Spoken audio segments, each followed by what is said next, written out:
अस्सलामुअलैकुम नाज़रीन, धरती टीवी में भलीकार मां आहियां मंज़र अज़ीज़। सब खां पहिरियां शामिल कंदासीं हिन वक्त जूं हेडलाइंस।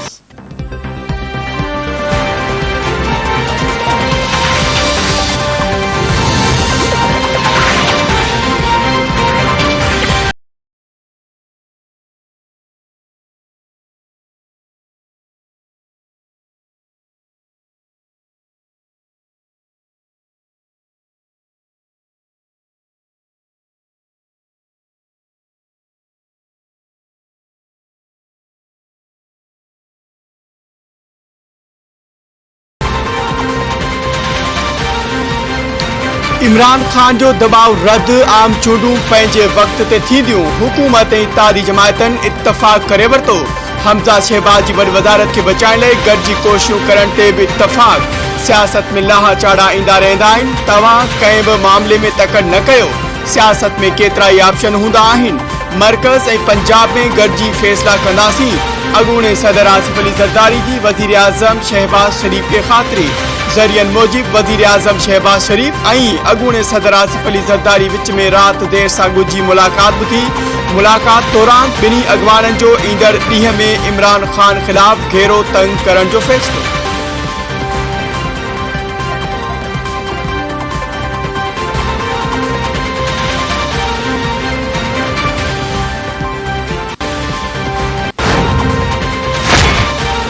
सूबाई असेंबलियुनि खे पंहिंजो मुद्दो पूरो करण जो हक़ हासिल आहे। वफ़ाक़ी हुकूमत बि पंहिंजो मुद्दो पूरो कंदी। शक, शोभा ऐं शोशा छॾण खां पासो कयो वञे। पंजाब जी नंढी चूंड कंहिंजी मक़बूलियत या गैर मक़बूलियत मापण जो औज़ार न हुई। वफ़ाक़ी वज़ीर ख्वाजा साद रफ़ीक जी PDM ऐं इत्तेहादी जमायतनि जे इजलास बैदि प्रेस कॉन्फ्रेंस चयाईं पार्लियामेंट जे फ़ैसिलनि जो एहतराम कयो वञे। PDM खे आर्टिकल 63A बाबति अदालती तशरीह ते ख़दशा आहिनि। कानून साज़ी पार्लियामेंट जो हक़ आहे, उनमें मुदाख़लत न थियण घुरिजे।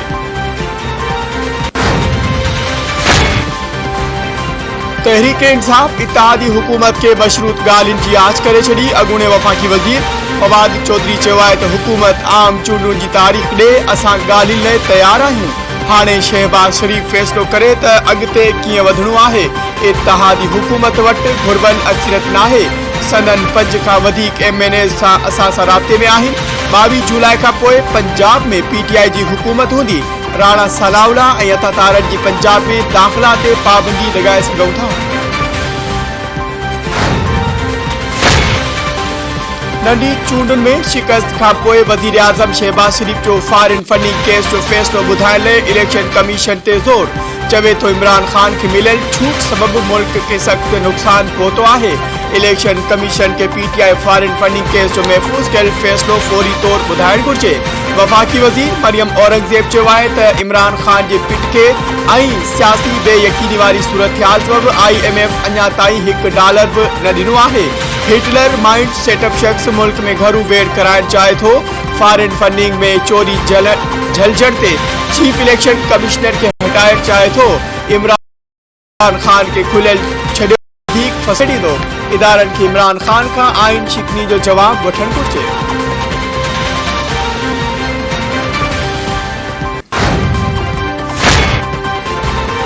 परवेज़ इलाही खे सवलाई सां वॾो वज़ीर बणजण न ॾिनासीं। क़यादत मंज़ूरी ॾिनी त PTI जा 5 खां 7 MPA हेॾे होॾे करण खां वॾी ॻाल्हि नाहे। थी सघे थो त उन खां बि वधीक माण्हू हेॾे होॾे थियण जो इरादो रखंदा हुजनि। वफ़ाक़ी घरू वज़ीर राणा सनाउल्ला चयो आहे त उहे 20 सीटूं PTI जूं हुयूं, जिन मां असां 5 सीटूं खटियूं आहिनि। जॾहिं नून लीग ऐं PTI जो मुक़ाबिलो थींदो त असां अक्सरियत सां खटींदासीं। वक़्ती तौर ते नुक़सान ज़रूर थियो आहे, पर आम चूंडुनि में उन नुक़सान जो अज़ालो थी वेंदो।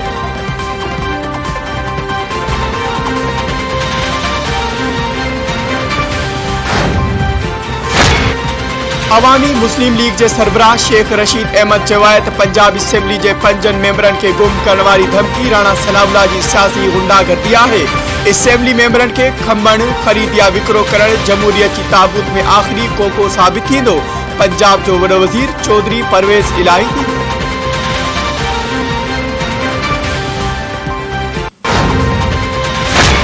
शेख रशीद जो सिंध में हुकूमत ठाहिण वारो ख्वाब कॾहिं बि पूरो न थींदो। Imran Khan foreign funding case जो फ़ैसिलो पंहिंजे हक़ में ॾियण लाइ इलेक्शन कमीशन मथां दबाव विझी रहियो आहे।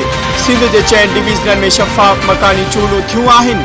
सूबाई वज़ीर सैयद नासिर हुसैन शाजी मीडिया सां ॻाल्हि ॿोल सईद गनी चयो आहे त सिंध में मुख़्तलिफ़ धुर जो मुख़ालिफ़ धुर जो अॻवान पंहिंजे लीडर जियां अक़ल खां वांझिल इंसान आहे। तोशाखाना चोर जे चमचे के ख़्वाब में बि पीपुल्स पार्टी नज़र अची रही आहे। हलीमा दिल शेख मुनी बेगम जे फार्म हाउस खां वठी हज़ारे एकड़ ज़मीन ते कब्ज़नि जो हिसाब ॾिनो।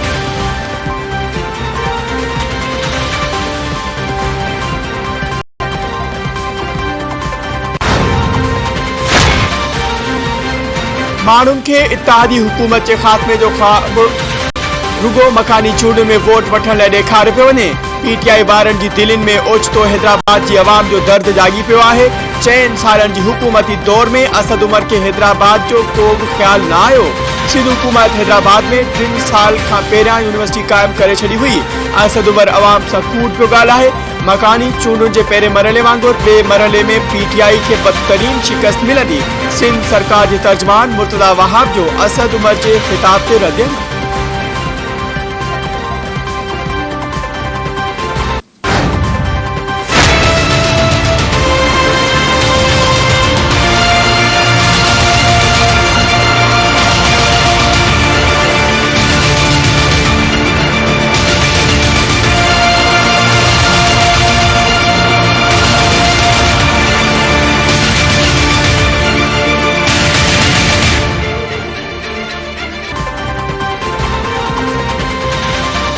सियासी बेयकीनी डॉलर के ॿीहर पर लगी विया। इंटरबैंक में एक धक में 9 रुपया चढ़ी वियो। ओपन मार्केट में डॉलर जो 225 रुपयनि जे धक रुपए जी कदर में लगातार लात जो सिलसिलो जारी।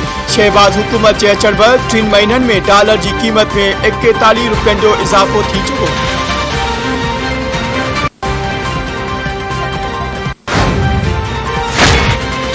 सुप्रीम कोर्ट नेब तरमीमुनि ते हुकूमत का जवाब तलब करे वरितो। वफ़ाक़ी हुकूमत ऐं नेब के नोटिस जारी।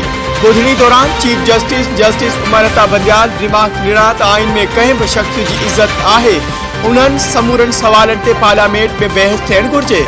मुंहिंजी ज़ाती राय आहे त इहो मामलो पार्लियामेंट में वापसि हलियो वञे। हिन कानून ते स्टे नथो ॾेई सघिजे।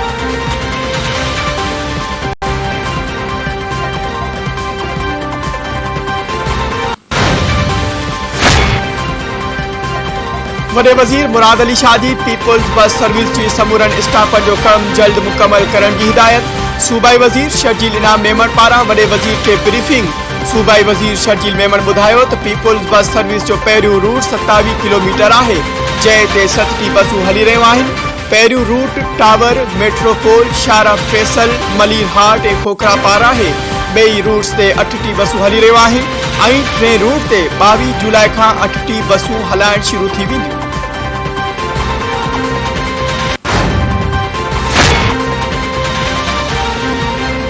कराची समेत समूरी सिंध में कारोबारी मरकज रात 9 वगे बंद करण जो हुकुम।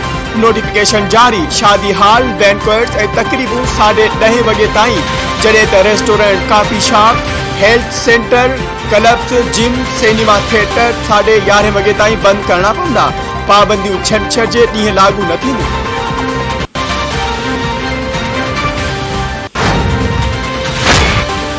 मीरपुर खास में गैर मुल्किन के सिंध जा सर्टिफिकेट जारी करण जो इंकशाफ। मिलियल रिकॉर्ड मूजिब केतराई गैर मुल्की मानू मीरपुर खास तालीमी बोर्ड में जाली सर्टिफिकेट हासिल करे चुका। कुछ धारिया ताज़ो थियल इम्तिहानन में भी शरीक थिया। कुछ इतलात कानून लागू कंदड़ इदारन कार्रवाई कंदे रिकॉर्ड हासिल करे वरितो। ज़रियन मूजिब तालीमी बोर्ड की इंतजामिया पारा गैर कानूनी तौर परडेहिन के जारी कयल सर्टिफिकेट जो रिकॉर्ड साड़न लाइ 3 भेरा बाहि ॾिनी वई। राव परडेही शहरीन इस्माइल राव के गैर कानूनी सर्टिफिकेट जारी करण जो नोटिस वठंदे सेक्रेटरी यूनिवर्सिटीज़ एंड बोर्ड के जांच कराइण जो हुकुम ॾेई छॾियो।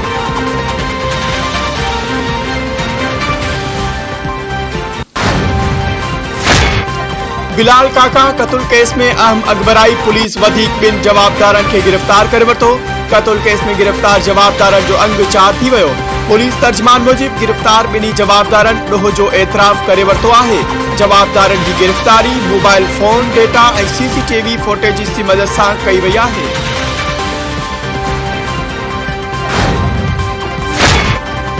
नए डेरे में वेशी सिफ्ट जवाबदार जी नारी सां जिनसी ॾाढाई मुतासिर नारी जो मेडिकल चेकअप जुज़ा लेबॉर्टरी उमाणिया विया। वाक़े जो केस दाख़िल। पुलिस जवाबदार के गिरफ्तार करे लाकअप हवाले करे छॾियो। जांच ऑफिसर जो चवण आहे त जवाबदार के रिमांड लाइ सुभाणे अदालत में पेश कयो वेंदो। न्याणी पाड़े मां मानी वठण वञी रही हुई त जवाबदार घिटी मां गिहले खेसि ज़्यादती जो निशानो बणायो। मुतासिर नीगरी जे वालिद जो बयान। डीसी दादू जी इलेक्शन कमीशन के काचे में बरसात नयूं वही अचण बैद 9 यूसीस ते मकानी चूंड मुलतवी कराइण जी दरख्वास्त। डिप्टी कमिश्नर चूंड मुलतवी कराइण लाइ इलेक्शन कमीशन सिंध के खत लिखी छॾियो।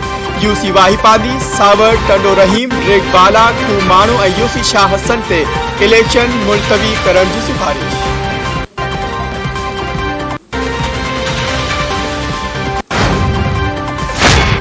जेकबाबाद जे शहीद अल्लाह बख्श पार्क वटि हथियारबंदनि जी फायरिंग औरत समेत 2 ॼणा क़तल। मोटरसाइकिल सवार हथियारबंदनि जी फायरिंग में खादिम बंगलानी ऐं सदोरी मारिजी वई। वाक़े बैदि जवाबदार फायरिंग कंदा फरार थी विया। इतला ते पुलिस पहुची मारिजी वेलण जा मर्द अस्पताल मुंतक़िल कया।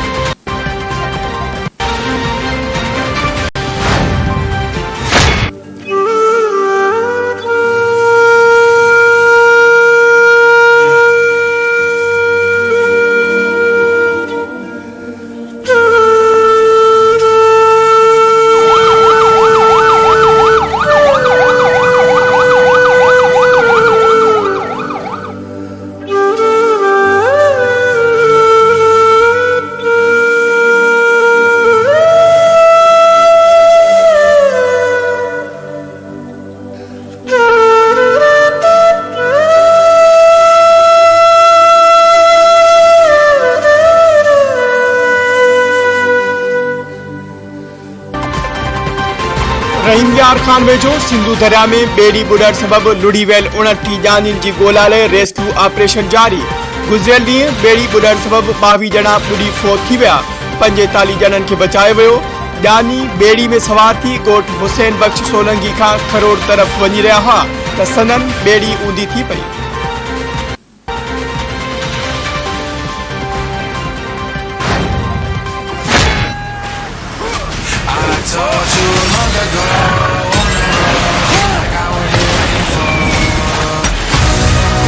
What's going on? Kena!